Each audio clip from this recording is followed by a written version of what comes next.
Napasmado ang bunganga. Bip, bip, bip, bip, bip. Ang tagalupa na viral ang mukha. Bip, bip, bip, bip, bip. Bumibip, bip, bip, bip, bip, bip, bip, bip, bip, bip, bip, bip na ba? Ang lahat. Martian. Bip, bip, bip, bip. Enrico Pañero. Bip, bip, bip, bip, bip. Bip, bip, bip, Bip, bip, bip, bip, bip. Bip, bip, bip, bip, bip.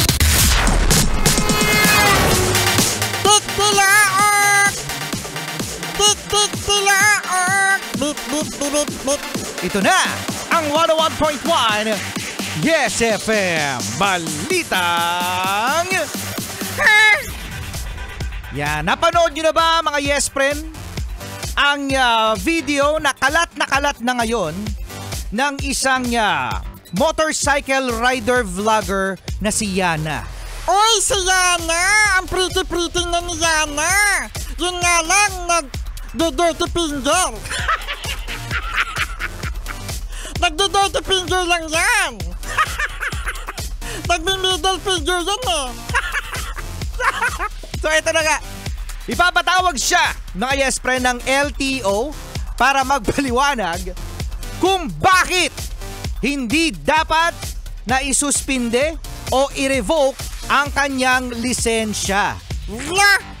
Ito ay nangyari mga Yes Friend dyan sa kanyang road trip. At alam mo ba mga Yes Friend kung ano ang nangyari? Ano, Rico Pañero? Ito nga nangyari, no?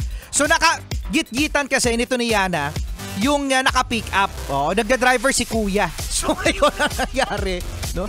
Nung siya ay nag-road trip kasama yung team ni Yana, nagit-git si Yana. Nagit-git si Yana ng pick up. Yun, no? So syempre nagalit si Yana. Aba, nag-middle finger. Nakita ni Kuya. Yan. Pagkatapos sa isang lugar mga Yes Friend, huminto si Yana. Huminto. At syempre huminto rin to si Kuya. Bumaba si Kuya. Ang sabi ni Kuya. Ano sabi ni Kuya?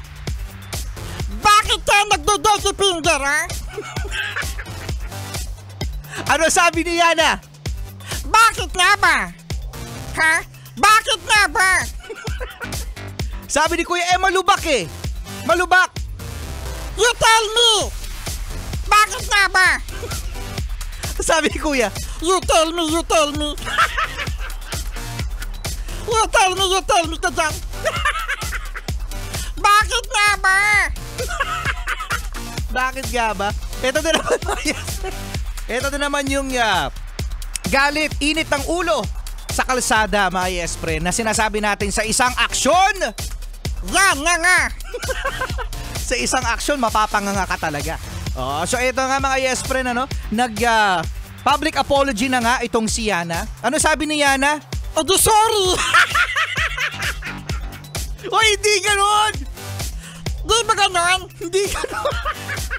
Akala ko sabi ni Yana dun sa dun sa lalaki na middle finger niya. Sorry.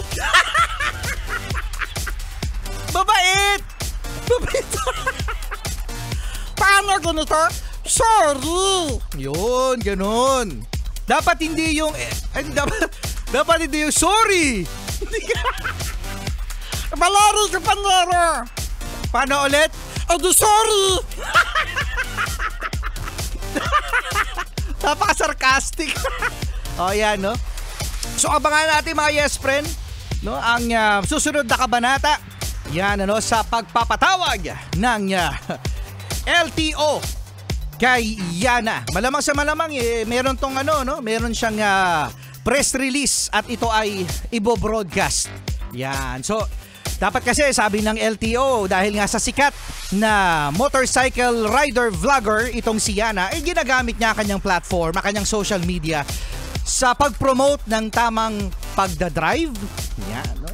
At sa kabutihan lamang. You tell me. You tell me, Kuya. Pangit naman ang pick up mo. Meron pa palang ganon? Meron. Kuya, pangit ang pick up mo. Pangit ang pick up mo. Sorry.